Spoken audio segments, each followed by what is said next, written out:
قوم سبا پر اللہ کے عذاب کا واقعہ۔ اہل سرسات کی ایک قوم جسے قوم سبا بھی کہا جاتا ہے، اللہ تعالیٰ کی بے شمار نعمتوں کے اندر زندگی گزار رہی تھی۔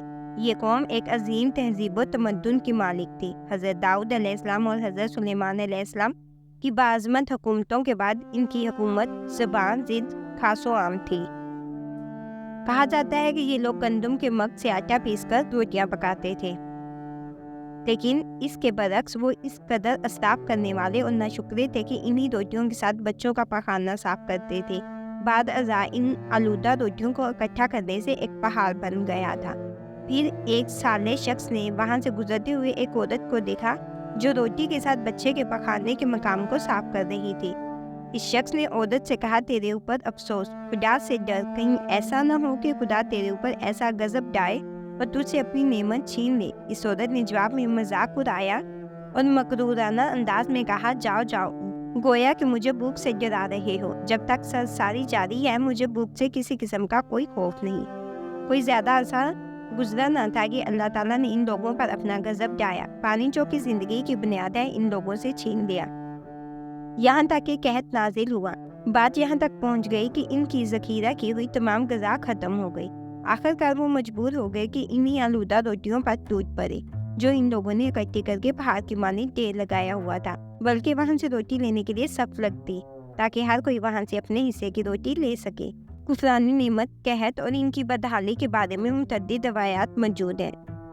قرآن پاک میں ارشاد ہوا، اور اللہ نے اس بستی کی بھی مثال بیان کی ہے جو محفوظ اور مطمئن تھی۔ اس کا رزق ہر طرف سے باقاعدہ آ رہا تھا، لیکن اس بستی کے رہنے والوں نے اللہ کی نعمتوں کا انکار کیا تو خدا نے انہیں بھوک اور پیاس کا مزہ چکھایا، صرف ان کے ان اعمال کی بنا پر جو وہ انجام دے رہے تھے۔ اور یقیناً ان کے پاس رسول آیا تو ان لوگوں نے ان کو جھٹلایا، تو پھر ان تک عذاب آ پہنچا کہ یہ سب ظلم کرنے والے تھے۔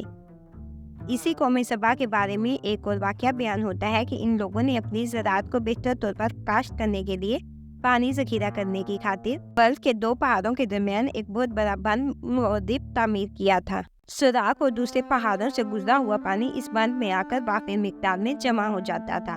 قوم سبا نے اس پانی سے صحیح طور پر استفادہ کرتے ہوئے وسیع و عریض اور بہت سے خوبصورت باغات لگائے تھے اور کھیتی باڑی کو رونق بخشی۔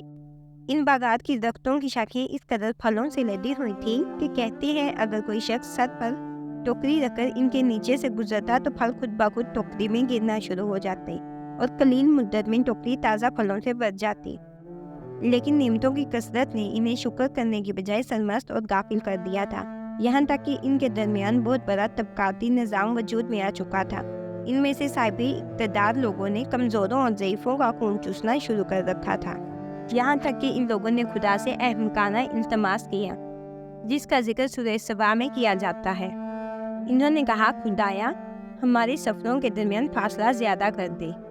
انہوں نے اللہ تعالیٰ سے یہ التماس اس لیے کیا تاکہ غریبوں، بے نواں لوگوں، عمرہ اور ثروت مند ان کے ہمراہ سفر نہ کریں۔ ان کی خواہش یہ تھی کہ آبادیوں کے درمیان خشکی ہو اور فاصلہ بہت زیادہ ہو تاکہ تہی دست اور کم آمدنی والے لوگ ان کی طرح سفر نہ کر سکیں۔ اللہ تعالیٰ نے ان مغرور کے پجاریوں پر اپنا غضب نازل کیا۔ بعض روایات کے مطابق ان مغرور لوگوں کی آنکھوں سے دور صحرائی چوہوں نے معذب نامی بند کی دیواروں پر حملہ کر کے انہیں اندر سے کھوکھلا کر دیا۔ ادھر سے بارشیں زیادہ ہوئیں جن کی وجہ سے سیلاب آ گیا اور اس بند میں پانی بہت زیادہ اکٹھا ہو گیا۔ اچانک بند کی دیواریں ٹوٹی اور اس سے ایک بہت بڑا سیلاب آیا جس میں تمام دیہات، آبادیاں، مال مویشی، باغات، کھیتیاں، ان کے محل اور گھر پانی میں غرق ہو کر نابود ہو گئے۔ ان کے باغات اور زراعت میں سے صرف بیری کے درخت اور کچھ جاریاں بچی تھیں۔ خوشحال پرندے وہاں سے کوچ کر گئے، جبکہ الوؤں اور کووں نے قوم سبا کے خنجار میں اپنے گھونسلے بنائے لیے تھے۔ اس بات کا ذکر بھی سورہ سبا میں کیا جاتا ہے، یہ ہم نے ان کی ناشکری کی سزا دی اور ہم ناشکروں کے علاوہ کسی کو سزا نہیں دیتے۔